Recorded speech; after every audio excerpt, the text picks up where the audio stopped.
All good? Great. All right, good morning, everyone. My name is Councillor Harry Saville, and I'm the Chair of the Democratic Services Committee. As always, can I welcome everyone to the meeting, which is one of our multi-location meetings. As usual, the meeting will be live streamed and recorded and will be available for viewing afterwards. Should the live streaming fail, the meeting will continue and a recording will be available through the Council's website following the conclusion of the meeting. Can I remind members that translation facilities are available? If you want to make use of this facility, please select the English language option on the microphone delegate unit if you're in the council chamber, and for those of you attending remotely, by clicking on the audio settings tab and selecting English. For those of you wishing to speak, please press your microphone push to speak button, which is located at the bottom of the microphone console. For those of you attending remotely, press the push to speak tab. I would ask that you do not use the yellow hand function. This should only be used if you want to come in on a point of order. I've been told by some of our Democratic Services team that this has become an issue lately, so please can we be extra careful around that point. Also, can I ask that committee members put their mics on first, and once all committee members have had the opportunity to speak, then non-committee members will be asked to put their microphones on. In order to maintain your place in the speaker queue when asking a question, please leave your microphone on until you have received a response and you've asked any supplementary question. It would be helpful if members could ask all their questions in one go. And whilst I do not wish to stifle any debate, can I remind members that questions should be focused on the subject matter at hand. For those of you attending remotely, please note that those in the chamber will be unable to use the online chat facility. Remote attendees, if you do need to leave a meeting temporarily, please use that facility to place a message which one of the staff will pick up. I expect everyone present and participating in this meeting to conduct themselves appropriately and be respectful to each other. That applies to members, officers, and members of the press or public attending. Also, I will offer my apologies at this stage. This is the first time I've used this equipment, so apologies in advance if I get anything wrong. So we will go to item 1, apologies for absence. Sally. Just one apology today from Councillor Austin Roberts.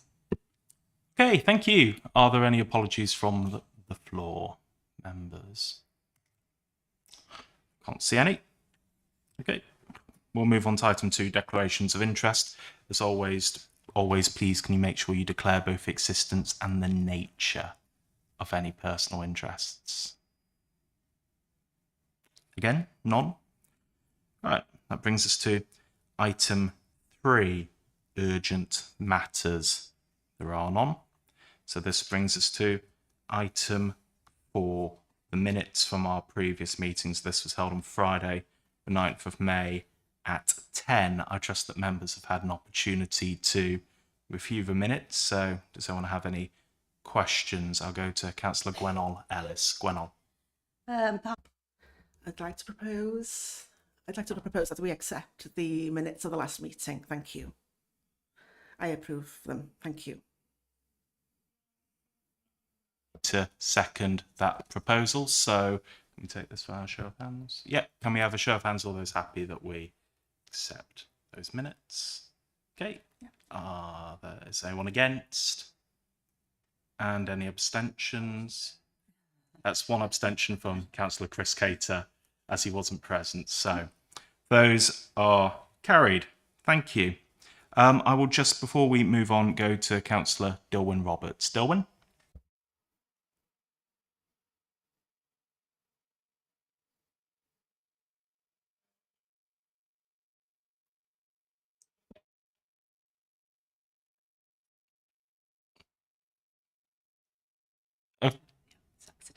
Okay, we'll move on in that case. Right, so this brings us to item 5.1. So this is a review of a member's self-regulatory protocol. So we have Matt George, our monitoring officer, with us today, who will take us through the report, and we'll go from there. So I'll hand over to Matt. Yeah, thanks, Chair. So this report is about revisions to our local resolution process here at Conwy County Borough Council. And just quickly, the local resolution processes are procedures that all county councils and county borough councils across Wales have adopted, and in fact many town and community councils as well.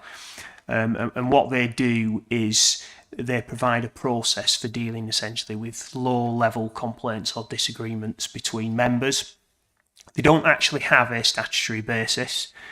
The Public Services Ombudsman for Wales, though, is considers that they're a very good idea, as the purpose really is to help to nip issues in the bud. So essentially, they don't escalate, and they ensure that members are therefore able to continue to work effectively together on council-related matters. It's right to say, though, that they're not, of course, appropriate for dealing with more serious misconduct, and that those are matters that the Ombudsman has a statutory role to deal with. But they are very helpful in terms of low-level issues. So earlier in the year, the Ombudsman had received some legal advice really about the status of local resolution processes, and had asked some specific questions about the processes and the procedures. And that culminated really in a discussion at the National Monitoring Officers Group on the issue.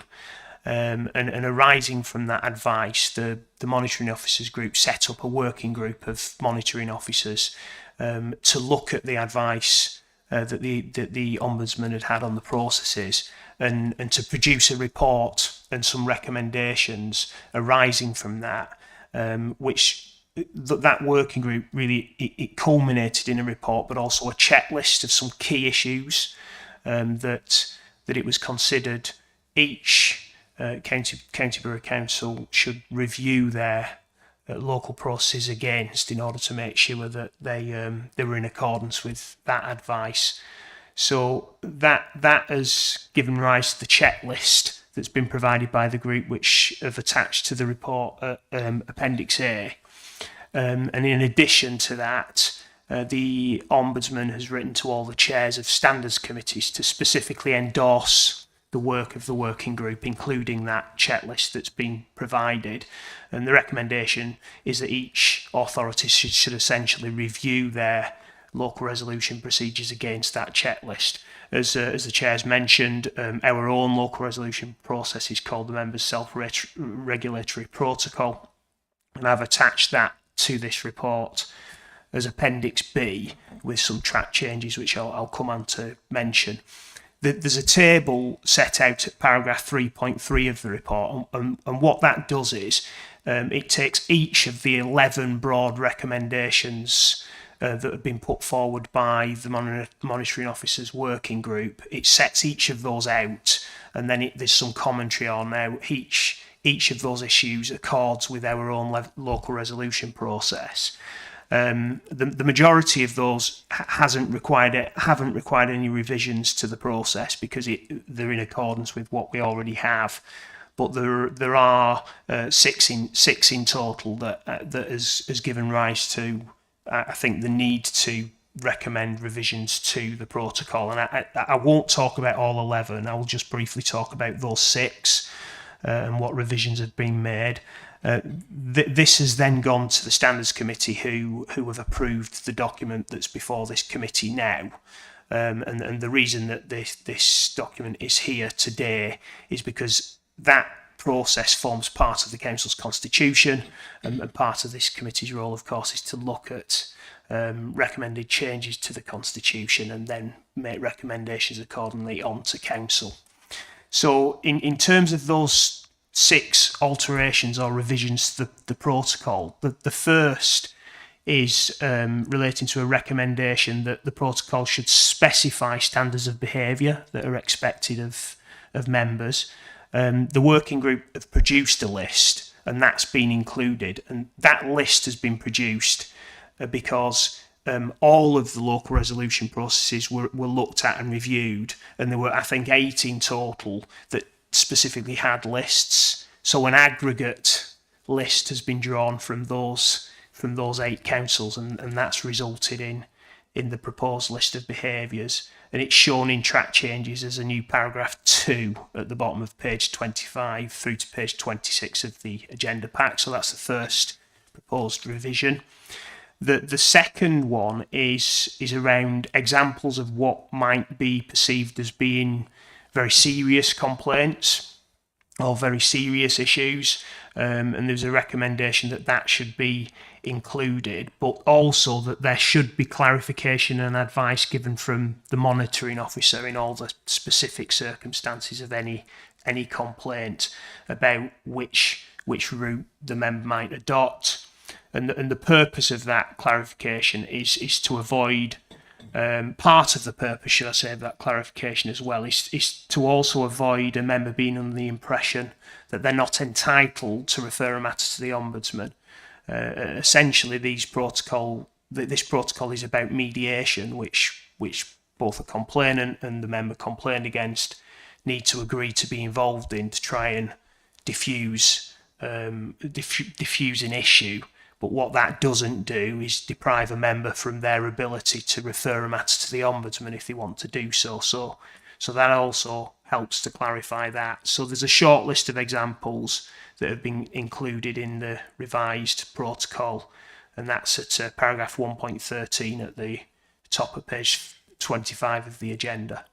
So the third proposed revision is to do with who should make a referral to the Public Services Ombudsman if that's considered appropriate.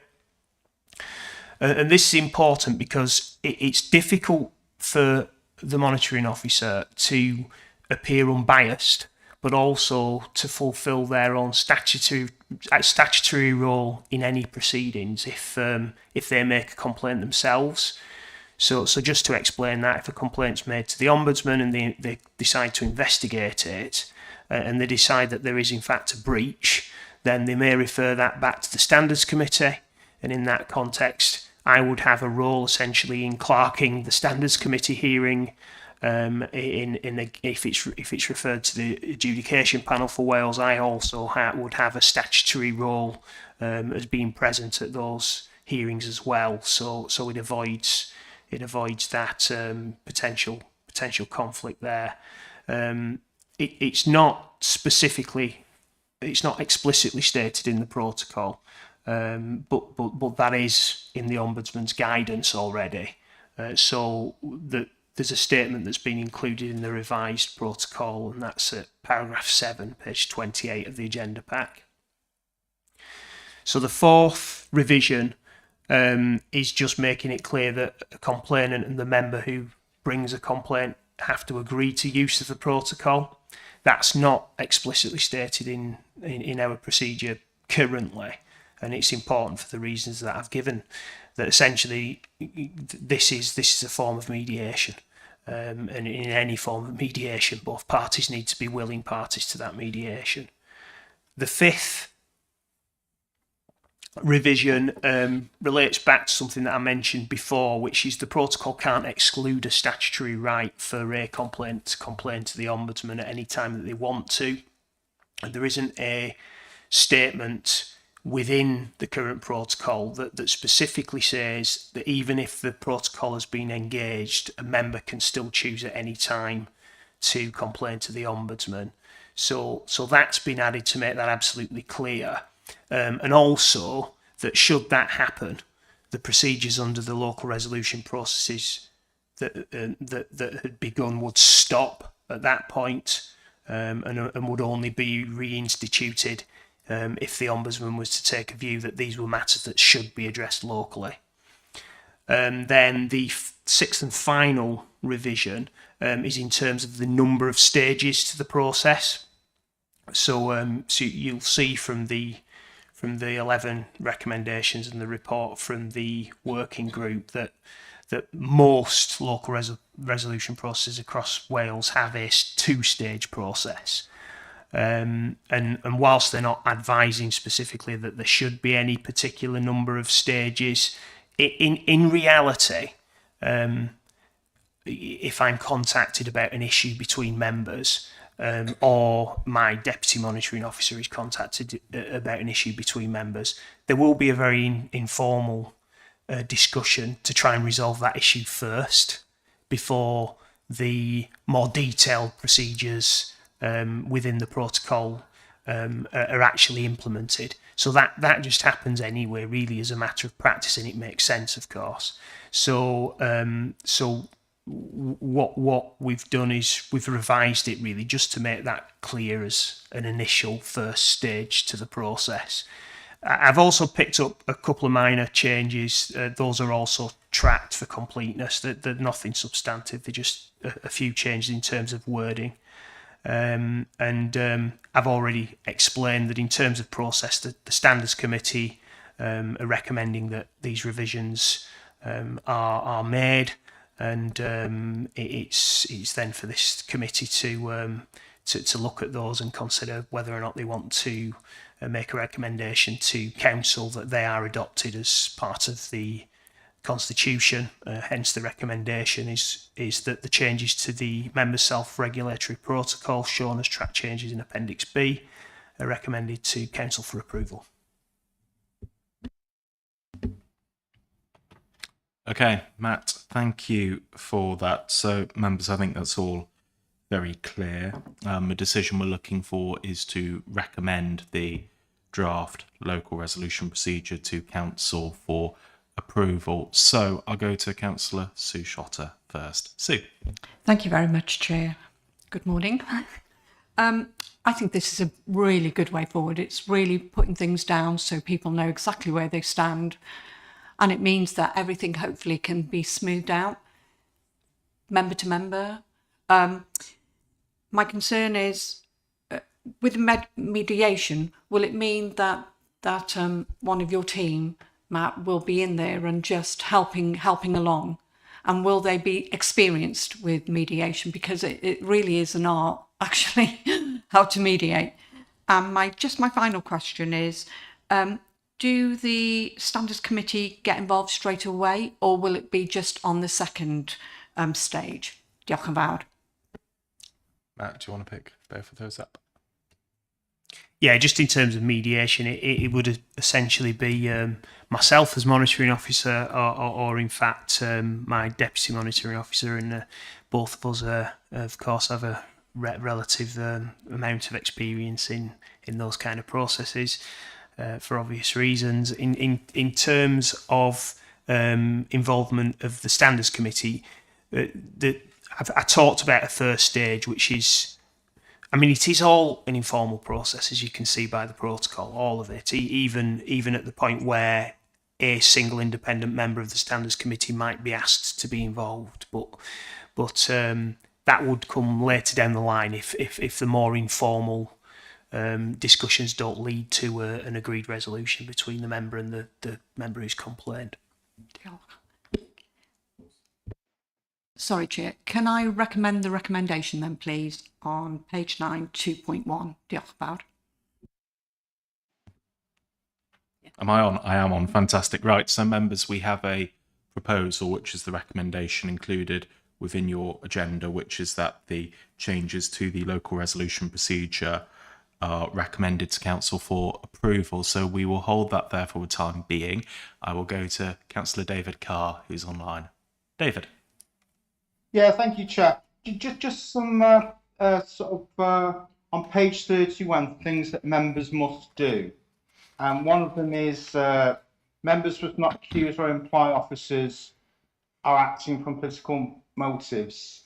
I have concerns about that, because it does actually sort of give a blank check to people to actually to do that, you know, and we're not allowed to call it out. So, well, I'm not really happy about that. Maybe it could be amended to be not accused or imply that officers are acting from political motives unless there's reasonable grounds. So, you know, a slight adjustment to that. We've also got the not to make malicious allegations. So certainly we don't want anybody making malicious allegations, but there have been cases where officers, I know Sinead Cook from the Ombudsman's office, who's a senior officer in the Ombudsman's office, did go online and make political comments, and you know, so it does happen. So nobody's wanting, I must emphasise, nobody's wanting to allow malicious allegations, and that's already covered.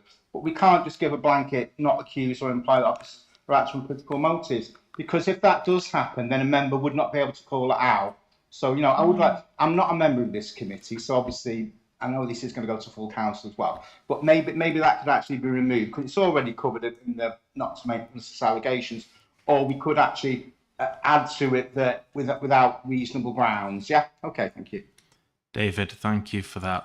I think my understanding is that any allegations around staff behaving improperly would be treated through the council's normal professional procedures for misconduct on the part of staff, and I don't think that anything within a non-statutory protocol would override that or prevent that from being followed. I will check for monitoring officer if he has anything to add to that, but he's just nodded.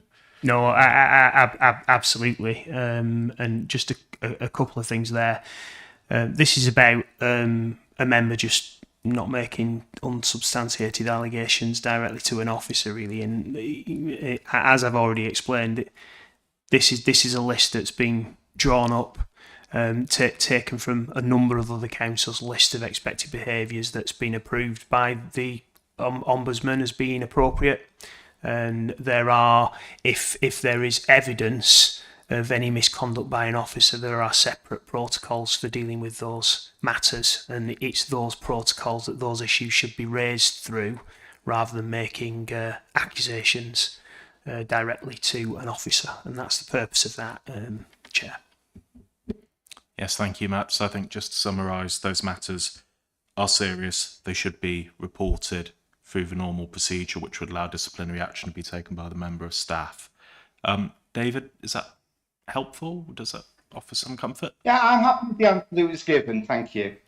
Fantastic. Excellent. Okay, so I'm afraid my console has done something a little bit unexpected, but on my list I was expecting Councillor Chris Hughes first and then Councillor Cheryl Carlisle. So I will invite Chris to come in first.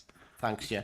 I think you've covered what I was going to say, but under no circumstances should we ever be making public statements about officers. If there is a feeling amongst people that, or individuals, that a breach of rules has taken place, then clearly that complaint should be made either to through the HR, the monitoring officer, or the line management. But at no stage should we prejudice that member's right to a fair hearing, which raising it in the public forum would. And in fact, I would suggest that a member just calling out a officer online would in itself be a breach of the member officer protocol. Chris, thank you. I don't know if there's anything we want to add there. So thank you for that point. We'll go to Councillor Cheryl Carlisle online. Cheryl. Diolch, Chair. Thank you for letting me speak, as I'm not on this committee. Just a quick question for Matt, really. I welcome the clarity of this because of the delicate nature of member interaction. Question, please. Does breaching confidentiality in a meeting not automatically go to the Ombudsman? Matt. There's no way to have a blanket situation where something automatically goes to the Ombudsman. It would always be a matter for looking at the circumstances of the case and considering the seriousness of what's happened in each and every case, and that clarity has been put within the protocol so that advice can be given about those things on a case by case basis. I think if you're looking at just as an example, if you are looking at a purposeful breach of confidentiality, then that's very serious, of course, depending on the sensitivity of the information. But each case would have to be looked at on its own circumstances and advice given, I think, on a case by case basis. Thank you very much, Matt. Yes, I mean, breaching confidentiality in a meeting is an extremely serious matter. So as you said, it will be case by case. Okay, well, thank you for that guidance. Diolch. Okay, Cheryl, all good? Yep. Fantastic. Okay, right. Well, I can't see that anyone else would like to come in or say anything more. So we have a proposal from Councillor Sue Shotter, which is the recommendation in the report, which is that the changes to the members' self-regulatory protocol shown as track changes in the report are recommended to Council for approval. Just before we go any further, and just in the chamber, Councillor Sharon Dolman has caught my attention to say she's happy to second that proposal. So in that case, we'll go to a vote. If we can open the voting, please.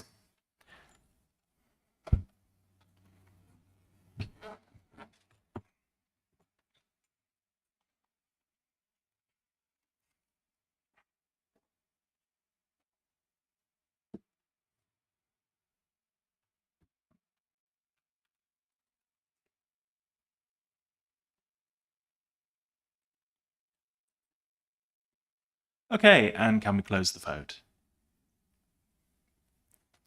Right, so members and perhaps the public, if you're viewing at home, you may be able to see on screen that that is carried. So the draft local resolution protocol, or the amended draft local resolution protocol, will be referred to full council for approval at a later date. So, members, thank you for that. This brings us on to item 6.1. So this is to consider a Welsh Government consultation on extending the duty on local authorities to broadcast our democratic meetings. So we're joined by Sian Williams, our Head of Democratic Services, who's going to take us through the report, and then we will discuss the report further. Sian. Yes, thank you, Chair. As the report says, Welsh Government is seeking views on whether the duty to broadcast should be extended. Within the report, I've highlighted the fact that currently there's only a duty for principal councils to put arrangements in place for the broadcasting of full council meetings. And currently there are no similar duties requiring the fire and rescue authorities or the national park authorities to broadcast any of their meetings. So the consultation document is attached, and you will see that Welsh Government are asking whether the duty on principal councils to broadcast meetings should be extended to include meetings other than that of full council, whether the duty should be imposed upon the fire and rescue authorities and or the national park authorities, and then thirdly, whether there should be a retention period for recording of the recordings of broadcast meetings. There's more details within the consultation document. I have outlined within the report, I thought it would be useful for members to note that Conway County Borough Council does go beyond the mandatory requirement, and we do aim to broadcast live meetings of all our statutory committees that are open to the public. So that basically covers all the ones being put forward as part of the consultation process. And we have adopted a multi-location meeting policy, and within that policy it does recognise, and I think it is important to recognise, that occasionally technology does fail, and if it does, it absolutely has the legislation has to allow the meeting to go ahead, whether it's being live streamed or not. What we do then, if the live stream fails, is that we upload the recording to our website at a later date. Well, almost as immediately that the meeting has finished. And then in terms of the retention period, again, within the same policy, Conway has adopted a 6-month retention period. So that basically means that we try and hold, purely because of the size of the recordings, we hold the recordings on our council website for 6 months, sometimes longer. But that doesn't mean that the recordings aren't then available to view via YouTube. It's just purely that on the space on our website, we try and restrict it to 6 months But like I say, on YouTube, it is available for a far longer period. And just also to note as well, because we obviously live stream both in the Welsh language and the English language, and I've covered that in paragraph 3.8. So as part of the consultation document, Welsh Government have they've put forward a number of questions for members to consider, and I think, Chair, I think it's just a case of going through those questions to see whether members want to provide a response to some or all or none. Yes, thanks, Sean. So, look, I think Sean's captured that perfectly in paragraph 3.9.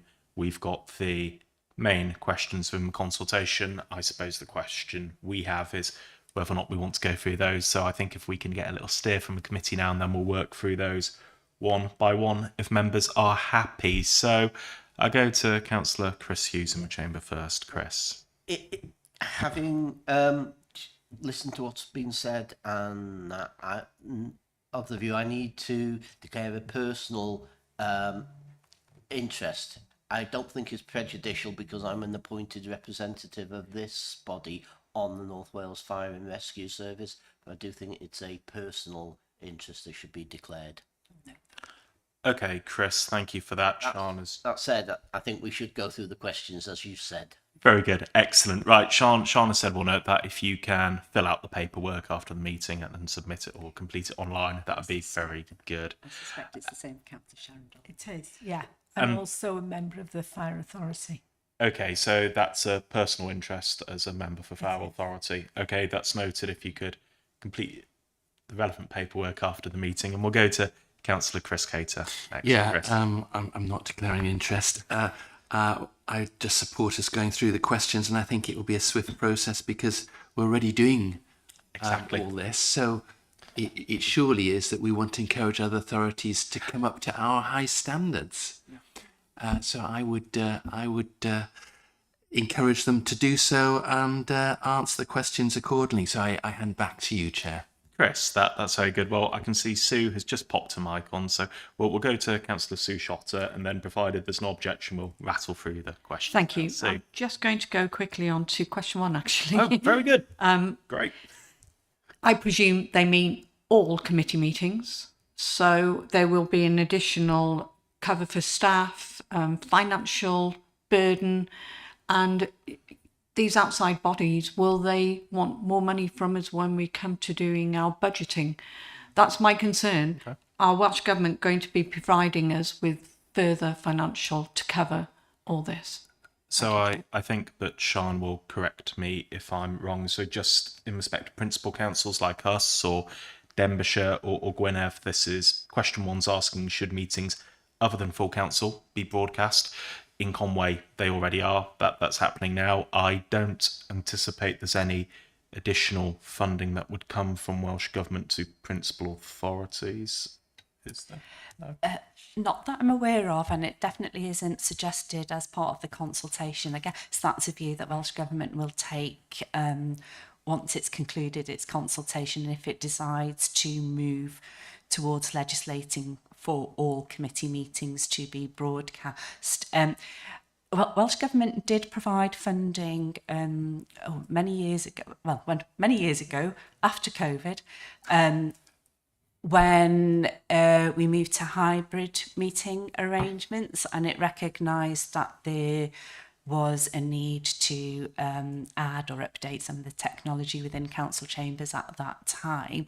You're more than aware that since that update, we have moved location and we're no longer in the Bodlondeb Council Chamber. So for us, when we went out to tender for the kit for the council chamber in Coed Pella, we made sure that the system has more of a seamless live streaming function.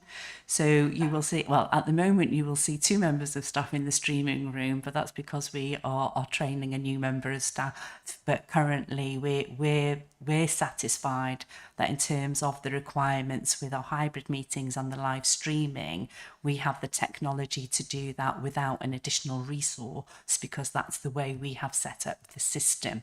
I cannot talk for other local authorities or other partner organisations. In terms of the points that you raise, yeah, so for those that haven't got a similar system to us, it may require an additional resource, but there are options available to fire and rescue authorities. And I can't talk for the National Park Authority, but at one time the Fire and Rescue Authority did actually hold its meetings in the council chamber in Bodlondeb to make use of our kit, and that is still available if they want to share our resources. Is that good, Sue? Cool. Okay, well, I'd be happy to propose a question one that we respond and we say the duty should be extended to all meetings where there's a statutory expectation that the press and public would be able to attend the meeting. Anyone happy to second that? Seconded by Paul Lucock. Okay, in terms of voting for this, show of hands, or are we going to... Okay, we'll take this by show of hands in that case. So all those that are happy with that? Okay, is there anyone against?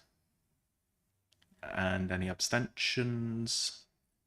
Okay, that appears to me to be unanimous. So we will move on to question 2, which is very similar to question 1. I'm quite happy to propose that we respond with the same answer.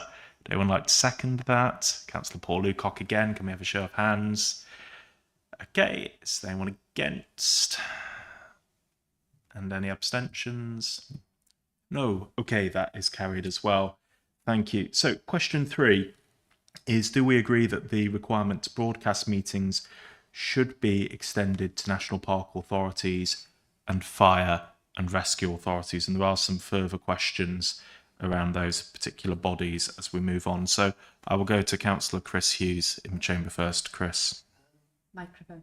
Sorry, I want to, in terms of me declaring an interest earlier, I don't know whether it creates a prejudice or what, but I'm going to refrain from voting on 3, 4 and 5 because obviously there will be a report at a later date to the Fire Authority where they will have to consider those reports, and I don't want to be in a position where I might have prejudiced it by already making a vote on this. Already voting on this. The same issue that applies to planning, you shouldn't state your opinion before you actually come to make the decision. So I think it's an appropriate thing to do. Okay, that is noted, Chris. I think just for members' benefit, how you wish to approach any interests, it is a matter for you, but Chris, that is noted. Thank you for sharing that with us. Right.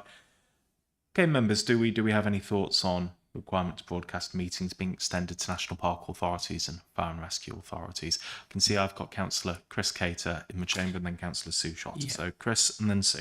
I must admit, with the national park authorities, they are quite powerful bodies, and they affect their communities, and also, we work very closely with Areri, so I would suggest that the requirement should be extended to them as well.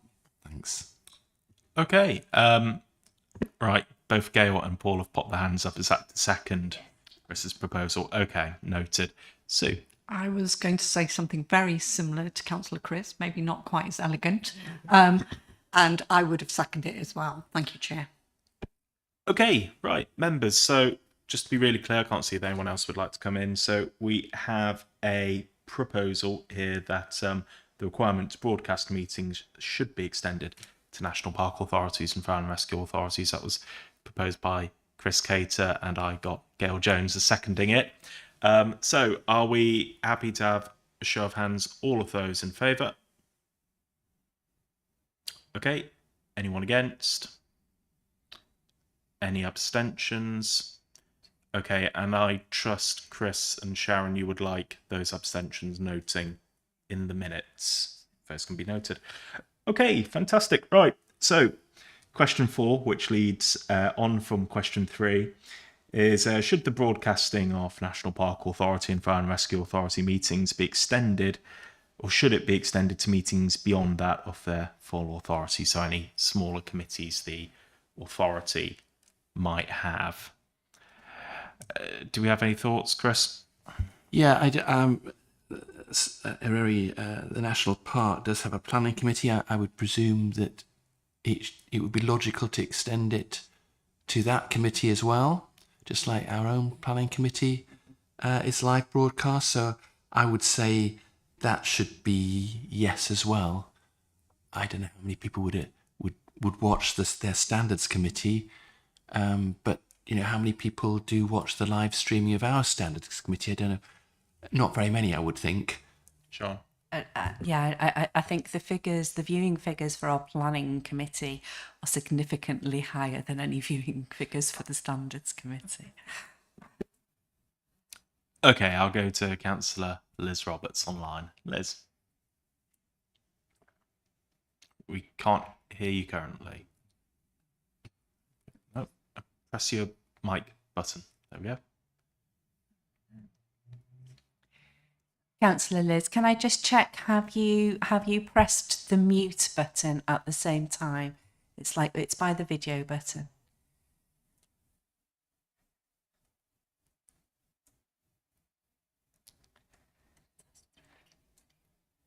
No, I'm sorry, Councillor Liz, we can't hear you. There's a mute button by the microphone button.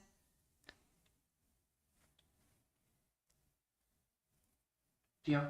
Oh, We had you for a moment there. Can you hear me now? Yes. Go on. I've done nothing different, so I don't understand why this keeps happening. But anyway, having been a past member of both National Park, I'm sat on planning and standards committee there. I would like to extend that they do likewise as we do. I think it would be good practice. Thank you. Okay, Liz, thank you for that. Right, have we got anyone else that would like to come in?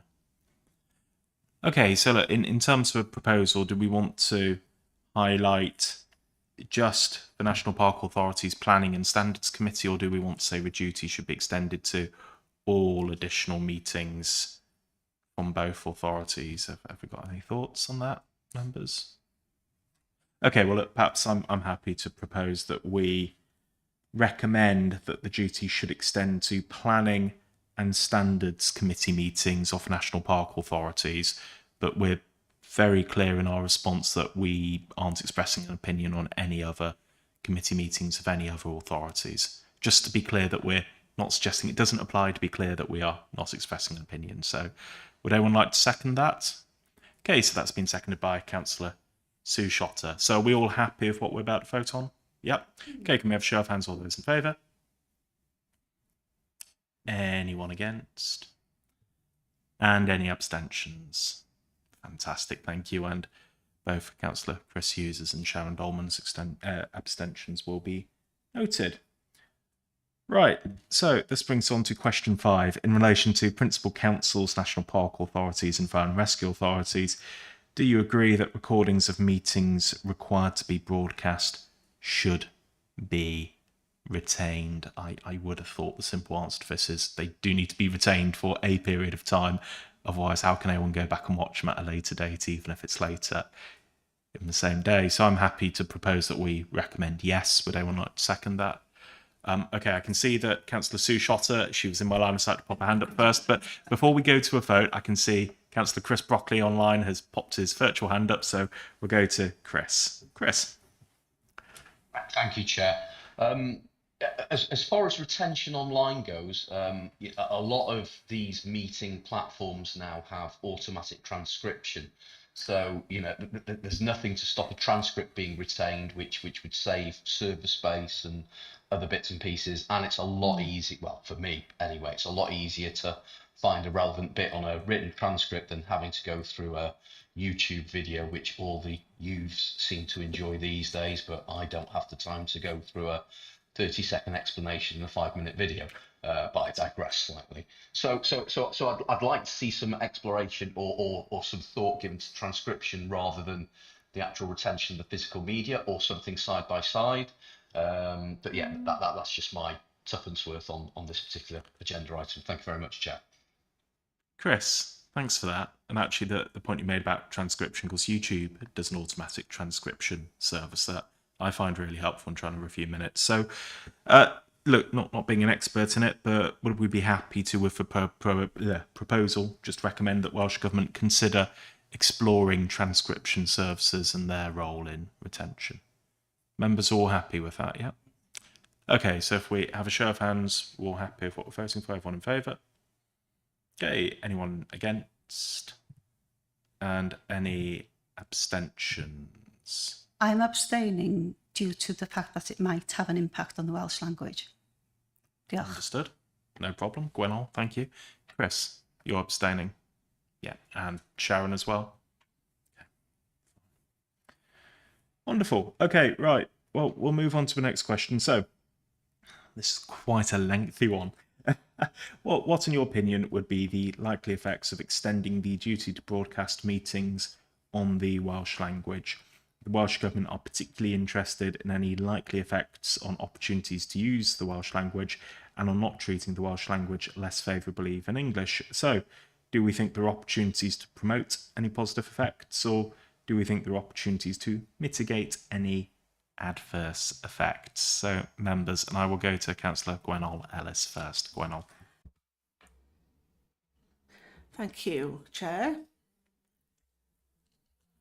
If every meeting was to be filmed and webcasted, it's very likely it would give us more rights to have a translator in every meeting. At the moment, that doesn't really happen unless they are formal meetings of the council.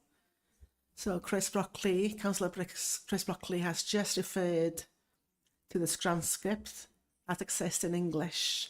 I am concerned if indeed we wish to speak in Welsh in meetings, will the automatic transcription, will that be possible in Welsh? I have to have an answer from Sian about that, please. If that's not possible, of course, we can't have that happening in meetings where both languages are used. Thank you. Gwenol, thank you for that. I'll bring in Sian in a moment, but a couple of observations I have. So, first of all, we do have a committee of this council, which I believe is webcast now, which in the past, prior YouTube and prior our current multi-location meeting policy, it wasn't regularly webcast. That meeting or that committee would normally have a translator attend, and if the committee on the whole felt the translator wasn't needed, they would release the translator to go home. The committee normally met in the evening. Now, that committee wasn't normally recorded. I think that committee is recorded now, and I'm not sure if that practice remains, but I'd have thought if a recording is going to be available, that would have to remain, and we would have to ensure that we don't treat the Welsh language any less favourably to English. So I would expect that this duty would ensure or would have a positive effect on use of the Welsh language in terms of our meetings. I'd also think, and the point about transcription is important, I would have thought even if there were transcription services only in English, they could not be relied upon or couldn't be treated as an official record, or we couldn't dispense with any other record, because as you say, we can't treat the Welsh language any less favourably to the English language. So I would hope, I would expect the duty would overall have a positive effect. I'll bring in Sian in case she has anything to add. Sian? Only in terms of Councillor Gwenol's question, I think there is transcription that can transcribe the Welsh language. I know that we are testing something within Conway Council at the moment, but I think it's something that we have to, if transcription is introduced, that's something that will have to be tested further. I don't think the transcription on the YouTube channel is great, but I don't think it's great in the English language either.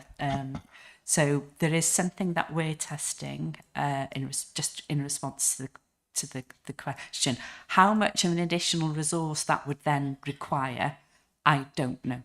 I don't know the answer to that.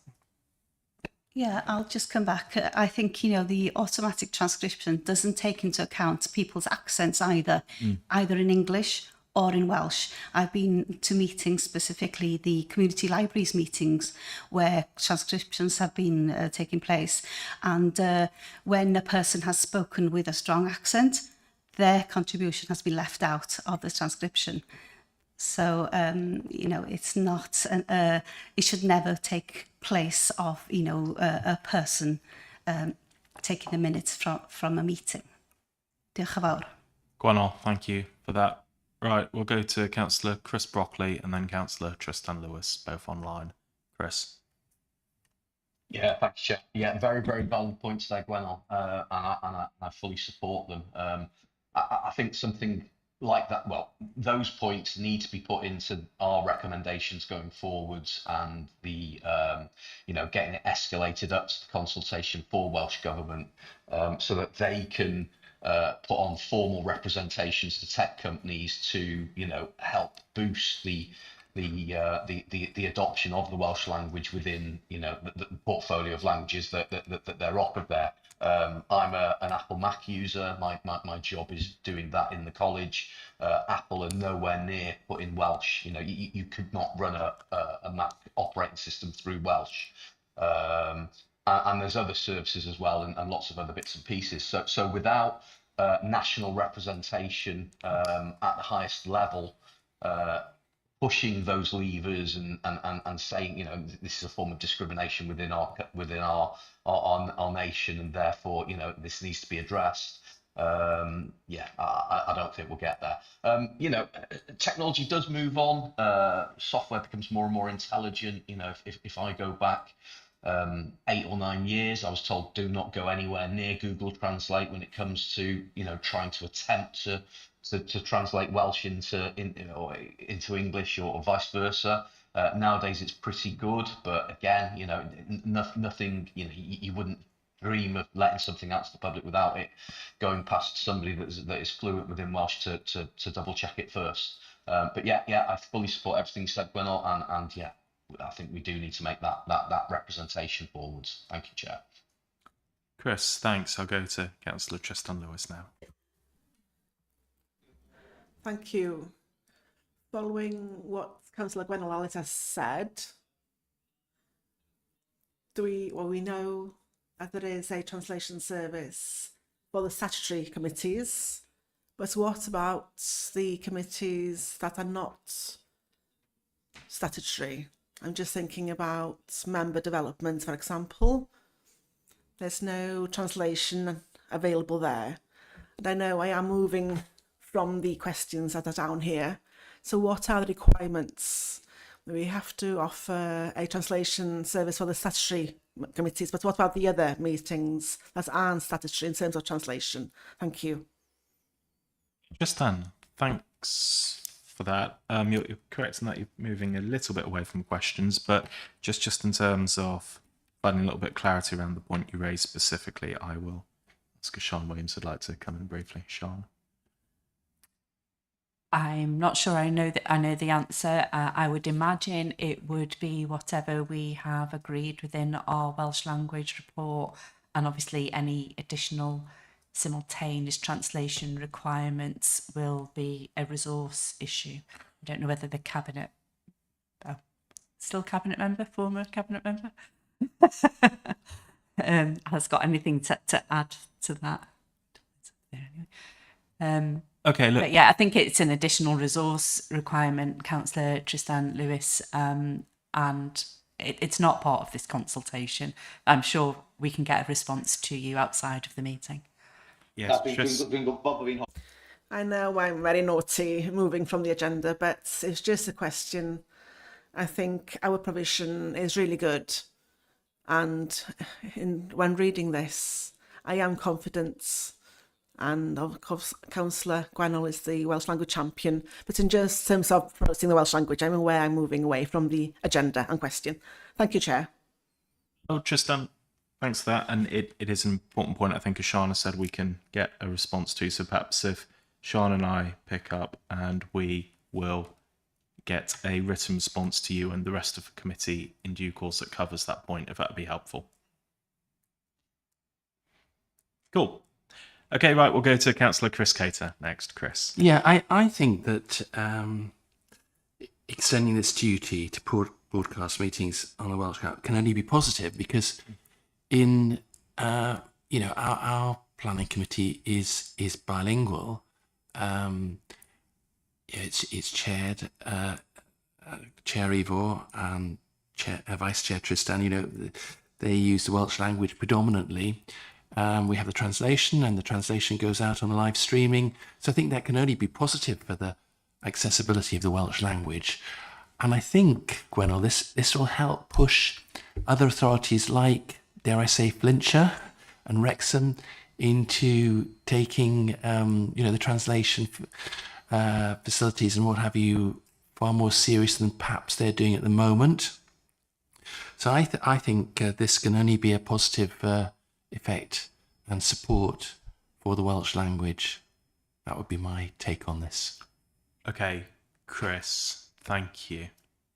Well, look, in terms of proposal on this item, I'm quite happy, bearing in mind with the last question, we suggested that we recommended that the Welsh Government give some consideration to transcription technology moving forward into the future.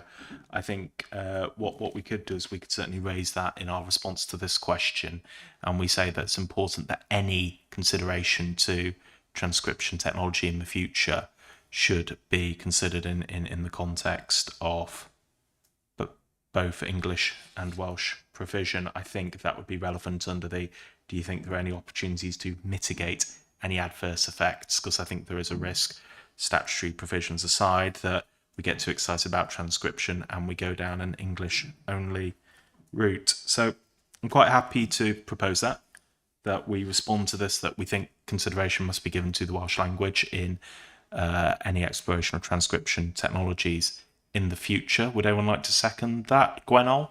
Happy si Eilio. Yes, happy to second. Thank you. Members, I can't see that anyone else would like to come in, so we'll vote on this. Can we have a show of hands, all those in favour? Anyone against? And any abstentions? Okay, that is carried. Thank you. So that brings us to item 7. So, in our opinion, could extending the duty to broadcast meetings be formulated or changed so as to have positive effects or more positive effects on using the Welsh language and or not treating the Welsh language less favourably than English, or mitigate any negative effects on using the Welsh language and on not treating the Welsh language less favourably than English? I feel we've probably covered most of this under the last question, but I will throw this open to the floor. Gwenol? Yeah, diolch yn fawr, Gadeirydd. Thank you, Chair.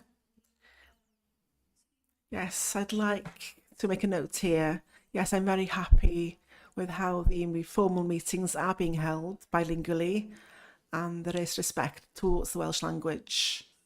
And I'm also certain that we don't do this because it is being webcasted. It happens naturally.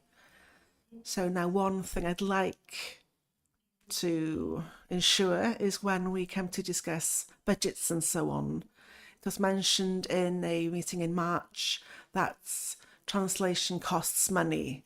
It is possible to maybe get rid of translation in meetings, and that there's treat the Welsh language less favourably. And I would link this with the last item on standards and the protocol of the council. If anyone says that translation costs money to the council, that is a matter to maybe come in front of the standards committee, maybe, because we have to treat the Welsh language as favourably as the English language. And maybe once I've heard somebody question, do we need translation? And that's not acceptable. So I don't want to make that note, please. That's been noted. Thank you. No, Gwenol, thank you for that. Those comments are noted. I think they're probably comments that many people here would agree with, but those are certainly noted. Right, members, have we got anything else on that question, or are we happy to leave our response to it as silent? Okay, right. We will move swiftly on to question 8. So please explain how we think broadcasting of council meetings impacts different social, economic and cultural groups, both positively and negatively, and what measures can be undertaken to ensure equitable access and representation. So, members, have we got any thoughts on that? Okay, well, perhaps if I jump straight in, then of course we now have webcasting for our meetings. That is online. Of course, people that are digitally excluded for a whole range of reasons may struggle to access those. And for that reason, I think certainly the retention we have of formal council minutes is important. I think a lot of these things about webcasting minutes and meetings and retaining them for viewing online, they're good, they're positive steps, but they can't be at the, we can't have them replace the traditional method of properly minuting meetings and those minutes being available and agendas being available both online but also from council premises. So I think it's important with webcasting of meetings, they're taken as something that supplements how we currently involve the public in the democratic process. It cannot be a completely new way of doing it. It should supplement what is already there. So those are my immediate thoughts, but I don't know if members have any other comments. I go to Councillor Gwenol. Thank you, Councillor Harry, Chair. On that point as well, maybe we should have, if that is possible, to watch the recordings in the libraries, in the community libraries, urban libraries. It's possible to go on the computer and watch and get support from the librarian to do that. So it's a way of promoting an additional service available in the library as well. Thank you. Gwenol, thank you for that. Right, we will go to Councillor Paul Lucock next. Paul.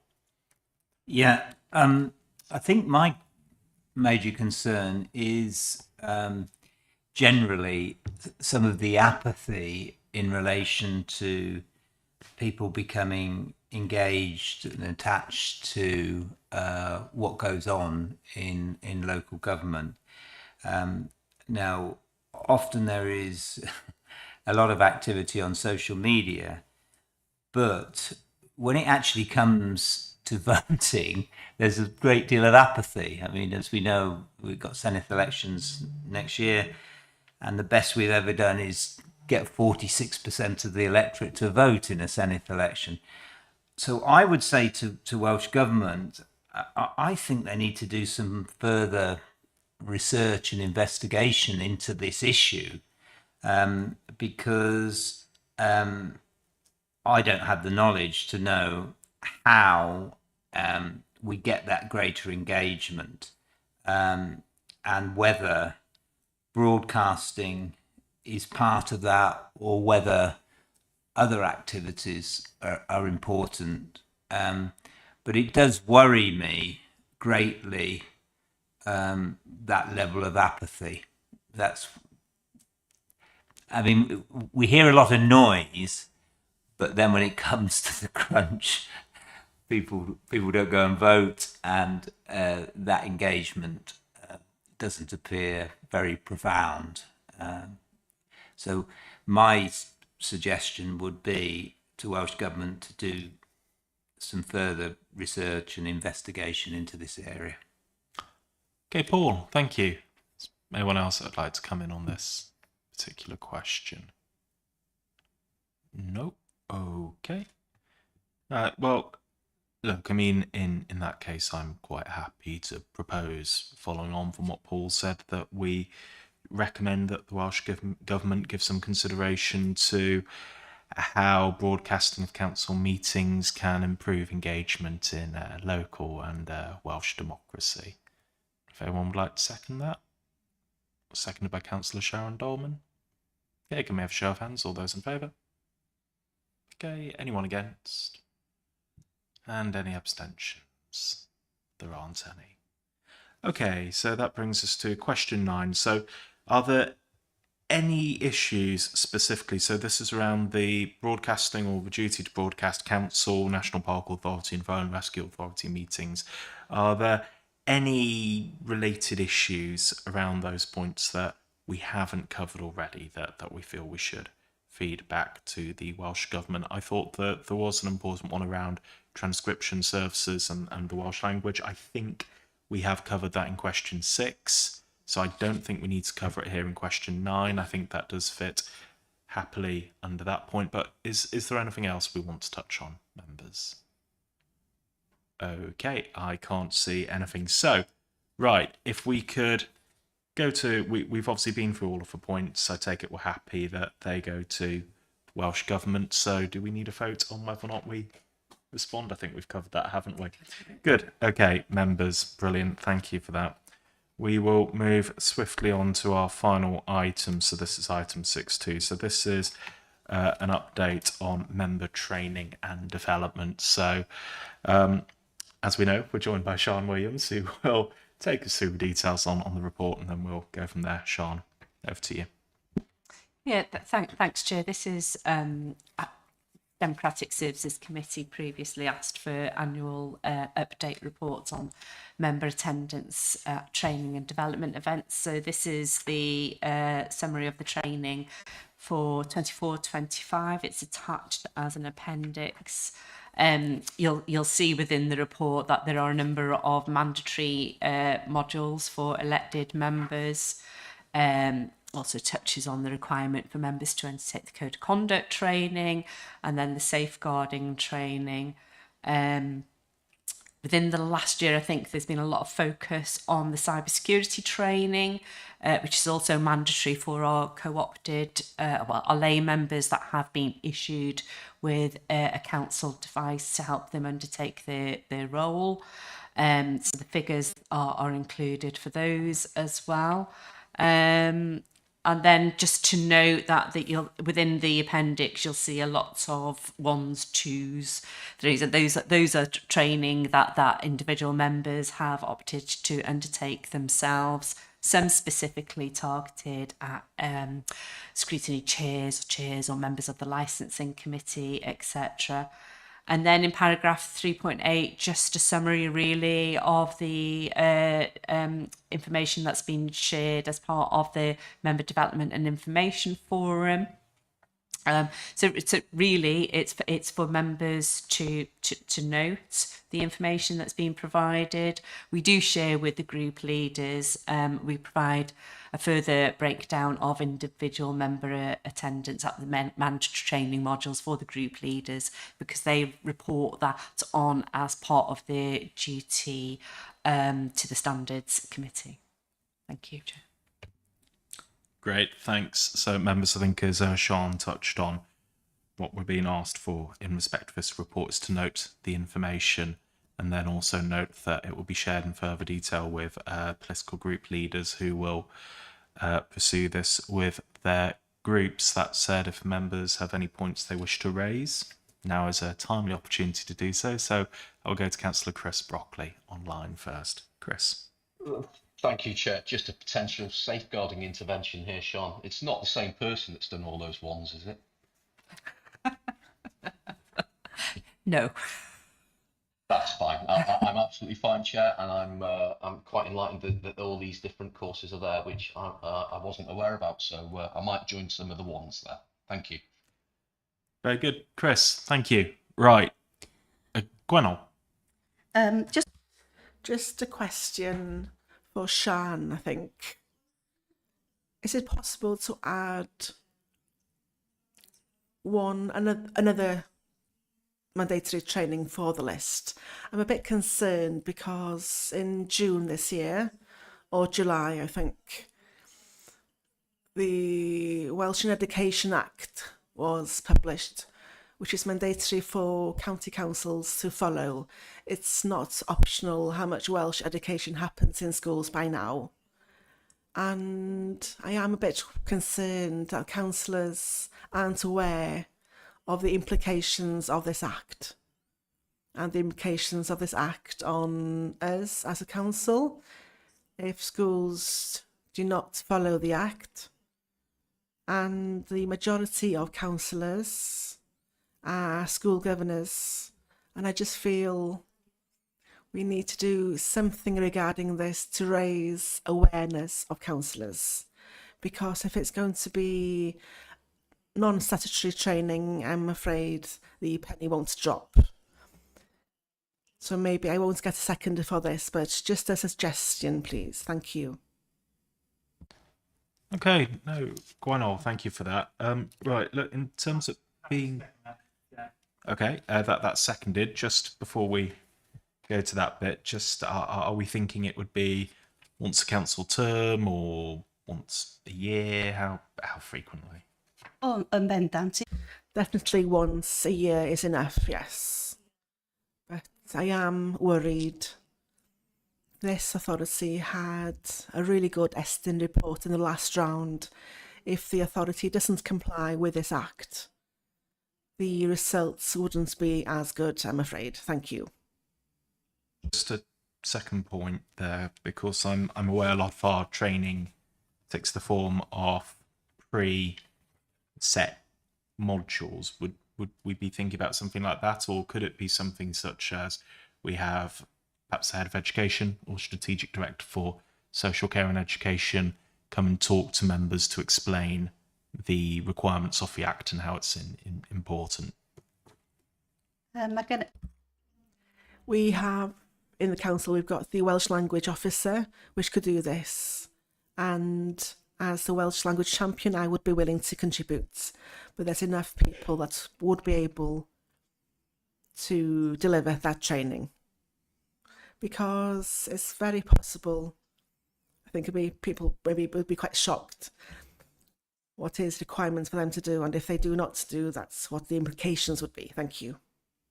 Okay, Gwenol, thank you for that. I will go to Sean Williams now. Is there an issue if we wanted to include that? I was just wondering whether it could be worded that we investigate it further, because I think it would, we definitely need to understand the resource implications. I appreciate what Councillor Gwenol is saying, that it could be delivered, but I don't know enough about it, Gwenol. So I think if it could be a proposal around investigating it further and we take it forward. Yes, and we do have experts as well in Delyth and John Paul in the education department who could quite easily deliver on this. And Nia Lewis and Elined, the Welsh language officer. Diolch. So Gwenol, you're happy with... And dwi'n happy. Yes, I'm happy, but I will still put pressure unless it happens. Thank you. Yes, could I just have a quick word on it? Yeah, go. Yeah, I'm a governor of 2 schools, and the expectation on me as a governor is to challenge, question the head teacher and fellow governors on a whole series of things during our governors' meetings, and certainly on this issue, my capacity to do that would be very limited indeed. So. If I undertook some further learning, then I could at least have a bash at asking those questions and offering that challenge. So that's why I would argue it would be beneficial. Okay, Paul, thank you for that. Right, so I can't see that anyone else would like to come in. So now's an opportunity to chat out if I've got this wrong. So essentially where we are as a proposal is that the committee notes the information relating to training and development. The information be shared with group leaders with a further breakdown of individual member attendance on the mandatory training modules, and that Democratic Services investigate mandatory training on the use of Welsh language in education. And then of course it's a given that will come back to this committee in due course, and that's proposed by Councillor Gwenol Ellis and seconded by Councillor Paul Lucock. We all good with that? Right, okay, in that case, if we can open the vote, please, Berwyn.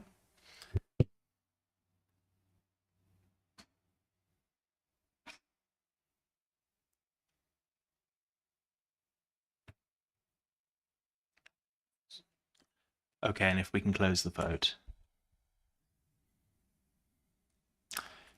So that is carried unanimously, and that brings us to the end of our meeting. So, members, thank you for that. I will see you all at our next meeting, perhaps sooner. Take care. Bye.